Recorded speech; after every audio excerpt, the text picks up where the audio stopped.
Dati ginawa ko rin yung Sub4Sub, pero hindi naging maganda ang experience ko dito. Nahirapan ako makabawi para sa akin channel kasi dapat ang mga nakasubscribe sa atin, yung mga audience na who really care for us, dapat yung mga audience na totoong nakaka-appreciate ng ating content. Nagsasalita ako guys sa harapan ninyo based sa aking experience. Pero meron pa tayong chance para tigilan ito at simulan ng tama.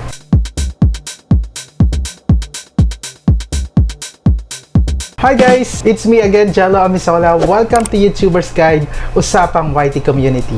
For today's episode, pag-uusapan natin ang acronym na VLCS. Ano nga ba ang VLCS guys? Hindi po ito yung popular na multimedia player na VLCS. Isa ka ba sa mga YouTube content creators na naka-receive ng isang message mula sa Facebook at ang sabi sa'yo ay VLCS 3 minutes? O di kaya sabi niya, VLCS 5 minutes? One of my friends na nagsisimula pa lang sa YouTube ay lumapit sa akin. Nagtanong siya kung okay lang ba yung makipag-VLCS siya kasi nagsisimula pa lang siya sa kanyang YouTube channel. Ano nga ba itong VLCS? Ang VLCS ay views, like, comment, and subscribe. Ito ang ibig sabihin ng acronym na ito. Ang VLCS ay isang paraan ng pakikipag-Sub4Sub. Kapag sinabing VLCS 3 minutes, papanoorin mo ang video ng ka-Sub4Sub mo ng 3 minutes. And then, kapag sinabi ng ka-Sub4Sub mo na VLCS 5 minutes, papanoorin mo yung video niya at papanoorin din niya yung video mo ng 5 minutes or 3 minutes. And then, ilalike mo yung video niya. Pagkatapos, mag-iiwan ka ng comment doon sa video upang makita ng ka-VLCS mo na talagang pinanood mo ang video. Or sa atin, sa community natin, sa small YouTuber community, ang tawag natin ay mag-iwan ng tamang baka. Kapag nagawa mo na to, saka ka palang magsusubscribe sa kanya. Pagkatapos pong ilike yung video at mag-comment. And then, para i-subscribe ka na rin ng ka-VLCS mo, same procedure yung gagawin niya. Manonood siya ng video mo, views, magla-like doon sa video mo, magko-comment, and saka siya magsusubscribe kung ano pagkasunduan ninyo ay VLCS 3 minutes all or VLCS 5 minutes. Ang tanong, apektado ba ang ating channel analytics ng VLCS?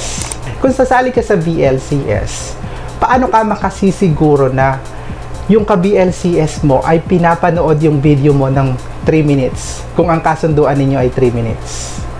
Kung may video ka, let's say for example 10 minutes ang haba or 10 minutes long, tapos isinali mo ito sa VLCS, apektado dito ang watch time mo at average view duration at ganoon na din ang audience retention. Gaano ba ka-importante sa channel natin ang watch time, ang average view duration at ang audience retention?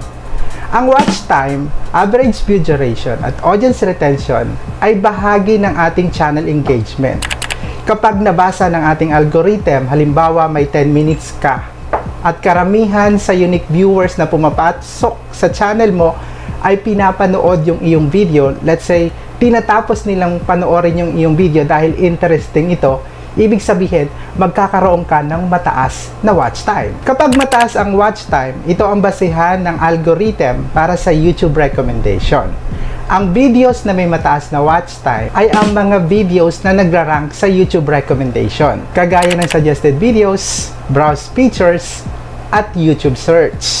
Kapag maganda ang performance ng iyong average view duration, mataas ang iyong audience retention, malaki ang chance ng video mo na mag-viral. Kapag ginagamit mo ang videos mo sa pakikipag-VLCS, halimbawa VLCS 3 minutes, hindi ka nakasisiguro kung talagang pinapanood ng ka-VLCS mo ang iyong video. Or kung tinatapos niya yung video mo, let's say for example, 10 minutes. Kung 10 minutes video yan, tapos 3 minutes mo lang nire-required ang mga ka-VLCS mo na manood ng iyong video, it will hurt your channel performance. Kaya may advice ko sa mga ka-community natin dito, hindi advisable ang VLCS dahil maapektuhan nito ang ating channel performance. Ang views, ang watch time, ang lahat ng clicks dapat ay nanggagaling sa organic traffic source. Kaya hindi maganda ang reputation na mabubuo sa ating algorithm para sa ating channel kapag hindi mo ininto ang VLCS. Bukod sa analytics, ano pa ba ang posibleng hindi magandang dulot ng pakikipag-VLCS? Ayon sa YouTube Community Guidelines under Fake Engagement Policy, YouTube doesn't allow offering to subscribe to another creator's channel only if they subscribe to your channel, or what we call Sub4Sub. So, ibig sabihin, bawal sa guidelines ng YouTube ang VLCS. Kasi, ito ay isang pamamaraan na tinatawag nating Sub4Sub. Ang VLCS at Sub4Sub is not what you need to grow your channel. Dati ginawa ko rin yung Sub4Sub, pero hindi naging maganda ang experience ko dito. Nahirapan ako makabawi para sa akin channel kasi dapat ang mga nakasubscribe sa atin, yung mga audience na who really care for us, dapat yung mga audience na totoong nakaka-appreciate ng ating content. Kapag nakasubscribe ka sa isang channel dahil napilitan ka lang, dahil may agreement kayo na mag-Sub4Sub, mahirap kasi magiging numbers na lang sila kasi hindi sila interesadong panoorin tayo. Walang comments, walang engagement, and no value to the dialogue that is happening around the video. Nagsasalita ako guys sa harapan ninyo based sa aking experience. Pero meron pa tayong chance para tigilan ito at simulan ng tama. And that's all for now guys. Hanggang sa susunod na episode ng YouTuber's Guide Usapang YT Community. Kung may katanungan kayo or topic na gusto ninyong pag-usapan natin sa susunod na episode ng YouTuber's Guide Usapang YT Community, please leave your comment down below at babasahin natin yan. At kung bago ka pa lang dito sa akin channel, please consider to subscribe to my channel. Don't forget to hit the notification bell para updated ka palagi sa mga susunod ko pang upload.